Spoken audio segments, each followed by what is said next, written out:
Frères et sœurs en Jésus-Christ, que la paix et la grâce de Dieu soient avec vous tous.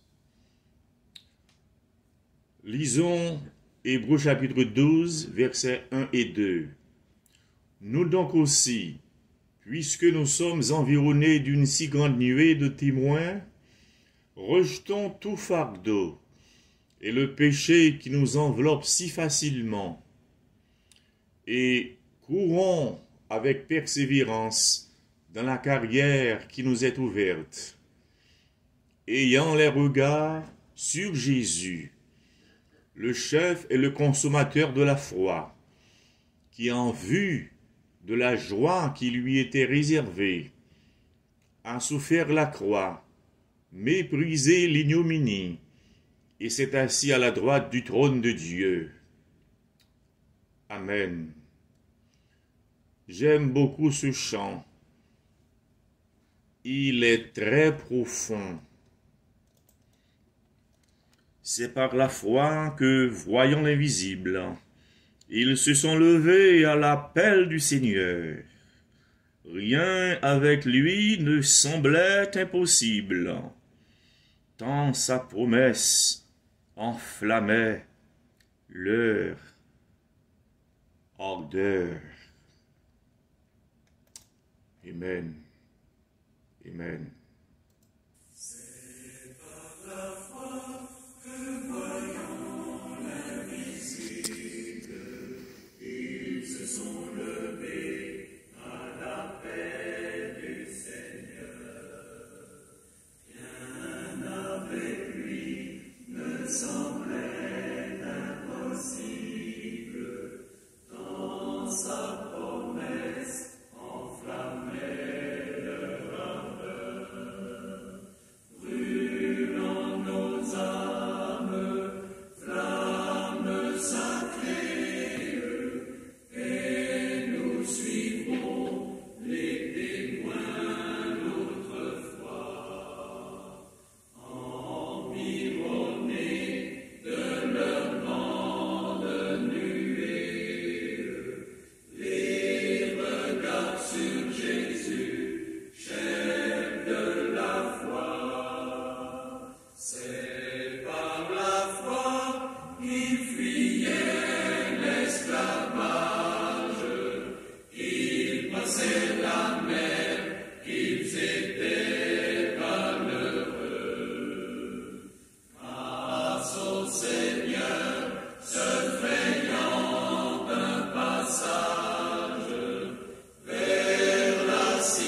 Amen.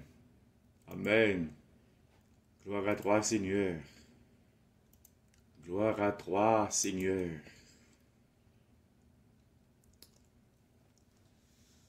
Frères et sœurs en Jésus-Christ, le titre de notre message est « Poursuivons notre course avec les yeux fixés sur Jésus ». En créole, « On continue courir pendant n'a quitté genoux fixés sur Jésus ». Êtes-vous en forme pour courir, frères et sœurs en Jésus-Christ? L'auteur de l'Épître aux Hébreux compare la vie chrétienne à une course. Quand nous observons des coureurs, il est facile de voir la différence entre des athlètes bien entraînés et des athlètes mal entraînés. Les premiers chrétiens qui ont reçu la lettre aux Hébreux se trouvaient dans cette situation. Ils avaient commencé la vie chrétienne avec joie et enthousiasme. Mais avec le temps, la fatigue s'est installée. La persécution, les épreuves et les soucis sont devenus épuisants. Ils ont perdu leur enthousiasme à vivre pour Dieu. Cette lettre a été écrite dans le but de les encourager. Reprenez la course. Continuez de courir. Persévérez. Voilà le message. Amen. Nous avons 3 recommandations à considérer. Recommandation numéro 1. Courons sans nous arrêter. Courons sans nous arrêter. Hébreux 12, verset 1a. Nous donc aussi, puisque nous sommes environnés d'une si grande nuée de témoins, rejetons tout fardeau et le péché qui nous enveloppe si facilement. Oui, si nous pas voulons camper dans ce là, nous devons débarrasser nous de toute entrave qui a empêché nous courir. Est-ce que péché qui a empêché nous courir dans course là? Sa Bible a les péchés, pas bayo l'autre non. Très souvent nous joignons non pour yo. Nous relayons dégagés par péché. Toute bête gênée, mordée, n'a brassé, etc., etc. Nous qu'a défini péché comme toute pensée, toute attitude, tout comportement qui mal aux yeux de Dieu. M'a répété. Nous qu'a défini péché comme toute pensée, toute attitude, tout comportement qui mal aux yeux de Dieu. C'est comme ça David définit péché dans Psaume 32. Ouvrez Bibou dans Psaume 32. Nous connaissons dans quelle circonstance, dans quel contexte David écrit Psaume ça. David écrit Psaume 32, il présentait péché comme problème. Et il dit qui Jean pour résoudre problème non. Psychologue a découvert sa Bible a enseigné depuis plusieurs années, depuis plusieurs siècles. Il dit pensez-nous et quoi nous connectés ensemble. Par exemple, il y a un monde qui est toujours en colère, il est plus facile pour le faire maladie que il est plus facile pour le faire crise cardiaque, pour le faire AVC, c'est où il est l'accident vasculaire, cérébral. Il est capable de faire l'autre maladie dans le col. Le roi David a refusé confesser adultère que il commet avec Bathsheba, il était payé prix spirituellement et physiquement. En Psaume 32, verset 3, David dit « Tant que je me suis tu, mes os se consumaient, je gémissais toute la journée. » Mes frères et sœurs, en Jésus-Christ, il y a 2 noms qui résument la vie de David, Goliath et Bathsheba. Goliath nous rappelle la plus grande victoire de David. Et Bathsheba nous rappelle la plus grande défaite de David. Le David t'es péché, il pas cherché l'autre monde pour le blâmer. L'auteur de l'Épître aux Hébreux nous dit dans Hébreux 12, verset 1b, « Rejetons tout fardeau et le péché qui nous enveloppe si facilement. » Façon pour nous débarrasser nous de péché, c'est confesser. Confession, c'est dire mon Dieu péché à, déclarer péché à, abandonner péché à. M'a répété. Confession, c'est dire mon Dieu péché à, déclarer péché à et abandonner péché à. David dans Psaume 32 verset 5 il dit « Je t'ai fait connaître mon péché. Je n'ai pas caché mon iniquité. J'ai dit, j'avouai mes transgressions à l'Éternel, et tu as effacé la peine de mon péché. » Si moi t'a mandé non, qui pi bel verset qui dans la Bible là, nous t'a cité en pile verset, pas vrai? Moi pensez plus bel verset qui est dans la Bible là, après Jean 3 verset 16, c'est 1 Jean 1 verset 9. 1 Jean 1 verset 9 dit, si nous confessons nos péchés, il est fidèle et juste pour nous les pardonner et pour nous purifier de toute iniquité. Frère Samuel, la vie chrétienne, c'est tomber, lever. Tomber, lever. Tomber, lever. Jusqu'à ce que nous arrivions dans le ciel. Vous connaissez, il y a un membre de l'église qui n'a jamais pardonné les autres à cause du bagage qui a été dit dans la réunion d'affaires sous lui. Il y a un mari qui n'a jamais pardonné madame yo à cause du bagage madame te fait. Il y a madame qui n'a jamais pardonné mari yo également. Moi, je ne vais jamais oublier l'histoire ça. Il y a le Satan attaqué Martin Luther, le grand réformateur. Les montrer, ils ont les péchés que Martin Luther commet. Martin Luther admet que c'est lui-même qui commet tout péché ça yo. Et puis il dit, Satan, comment ça va faire? Devant chaque péché, écrit 1 Jean 1 verset 9. Le sang de Jésus, de son Fils, nous purifie de tous nos péchés. Le sang de Jésus, son Fils, nous purifie de tous nos péchés. Amen. On nous dit merci Seigneur. Merci Seigneur. Merci Seigneur. Frère Maxime, comment laver nos tapiers si mon Dieu pas de pardonner nous?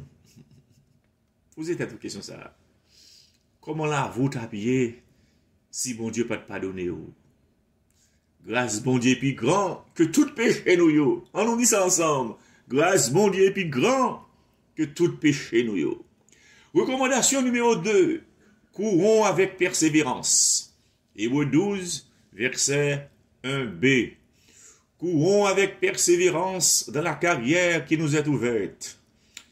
Bible a dit pour nous courir avec patience, persistance, endurance.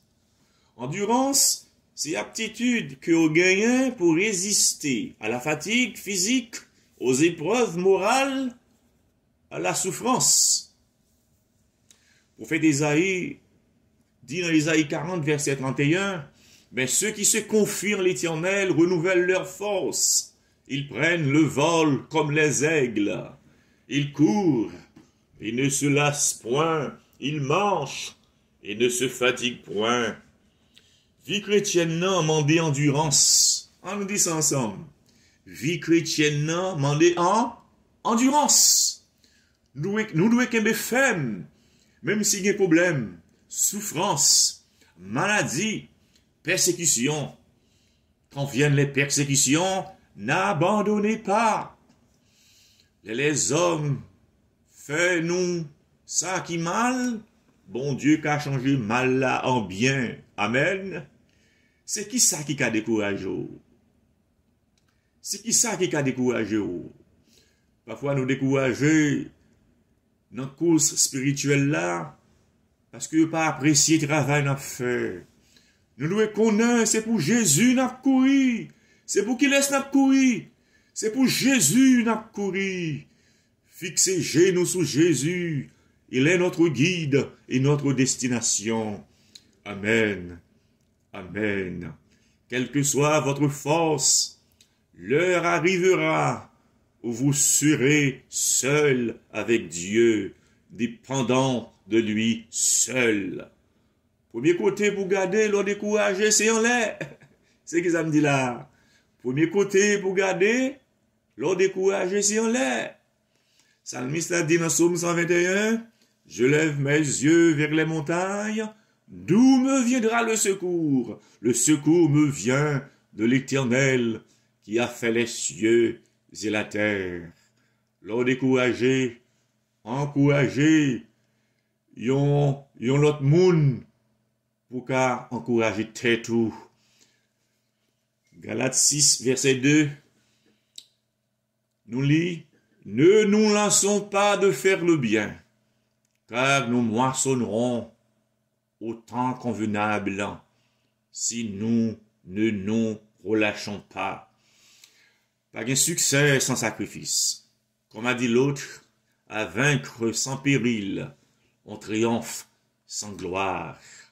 Le chrétien devrait courir comme un gagnant. Le chrétien devrait courir comme un gagnant. Dans Philippiens 3, verset 12 à 14, Paul dit nous, ce n'est pas que j'ai déjà remporté le prix, ou que j'ai déjà atteint la perfection, mais je cours pour tâcher de le saisir, puisque moi aussi, j'ai été saisi par Jésus-Christ.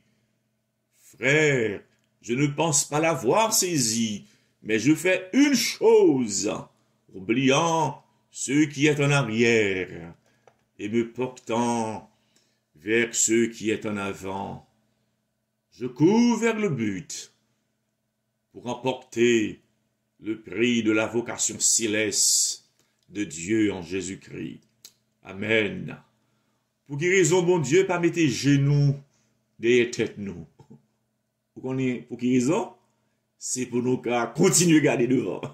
Continuer à garder devant. Continuer à garder devant la course là. Bon Dieu prend une nuit pour le retirer Israël en Égypte.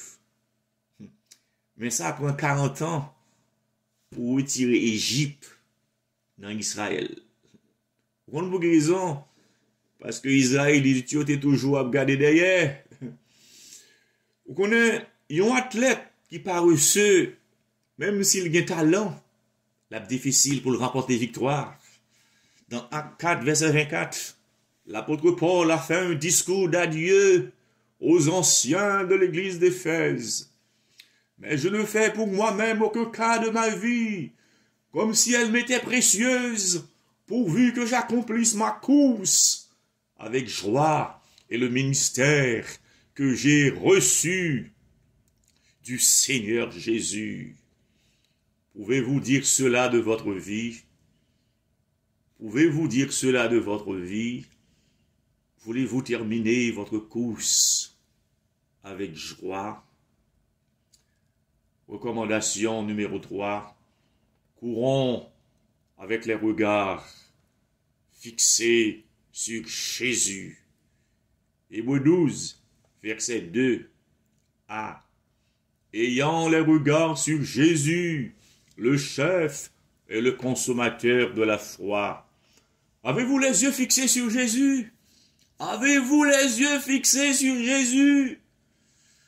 Nous avons tendance à garder les yeux fixés sur la difficulté plutôt que sur Dieu lui-même.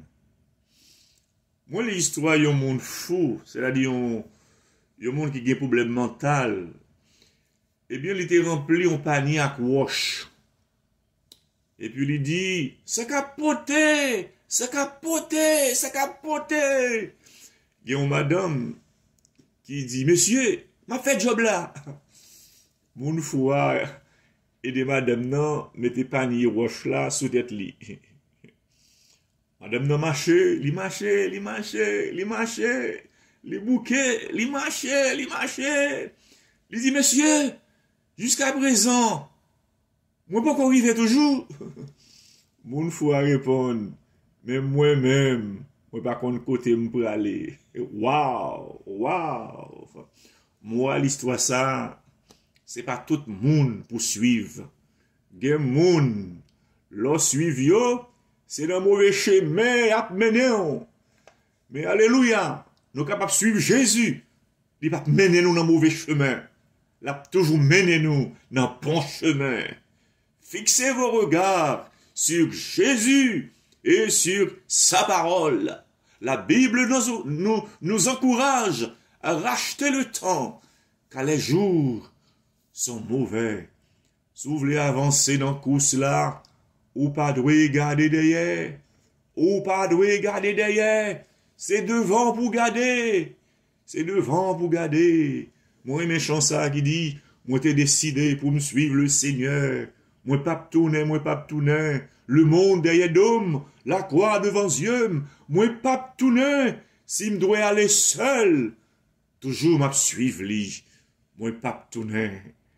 Moi, pas tourner. Amen. Amen. Ayant les regards fixés sur Jésus signifie vivre par la foi. C'est quoi la foi? Selon Hébreux 11, verset 1er, la foi est une ferme assurance des choses qu'on espère et une démonstration de celles qu'on ne voit pas. Dans Romains 1er, verset 17, apôtre Paul dit nous, le juste vivra par la foi. C'est qui ça qui a secoué la foi nous? Est-ce que c'est une prière bon Dieu pas exaucé? Est-ce que c'est un accident? Est-ce que c'est une maladie? Est-ce que c'est un monde qui te mort dans la famille? Je vais poser des questions. Hein? Qui ça qui a secoué la foi nous? Est-ce que c'est une prière bon Dieu pas exaucé? Est-ce que c'est un accident? Est-ce que c'est une maladie? Est-ce que c'est un monde qui te mort dans la famille? Nous ne pouvons jamais comprendre tout ça, bon Dieu, permet de arriver nous. Mais nous avons fait confiance. Bon Dieu fidèle, même dans mes problème yo. Amen. Il y a un professeur école du dimanche. Il t'a posé question ça dans la classe. C'est qui ça la foi? Il y a un petit garçon 6 ans qui te répond, la foi, c'est quoi? Yon bagay que ou connaît qui pas vrai. C'est triste, hein? Il y a croyants qui pensaient même Jean petit garçon ça. La foi, c'est pas quoi yon bagay qui pas vrai. La foi, c'est ouais bagay qui pas visible. La foi, c'est tant des bagailles qui pas audibles. La foi, c'est comprendre bagaille qui est incompréhensible. C'est ça, la foi. Il y a un professeur qui a enseigné dans l'université, qui était voulu faire étudiant chrétien dans l'université, perdu la foi. Il y a un lui dit, la mer rouge était seulement 2 pieds de profondeur. Les peuples Israël te traversé. Il y a un étudiant qui levé doit être li dans salle là. Il dit, professeur, ou permettez-moi parler. Le professeur a dit, oui, on met parler. Il dit, si la mer rouge tenait seulement 2 pieds de profondeur, et pourtant la mer Pharaon n'est la donne, ou pas quoi que c'était un bagage extraordinaire. Tout étudiant chrétien yo, t'es applaudi. Et professeur a été honte. Mes frères et sœurs, en Jésus-Christ, la foi est une puissance. C'est par la foi Abraham accepta de sacrifier son fils, croyant que Dieu le ressusciterait. C'est par la foi Josué s'empara de la ville de Jéricho en marchant tout autour.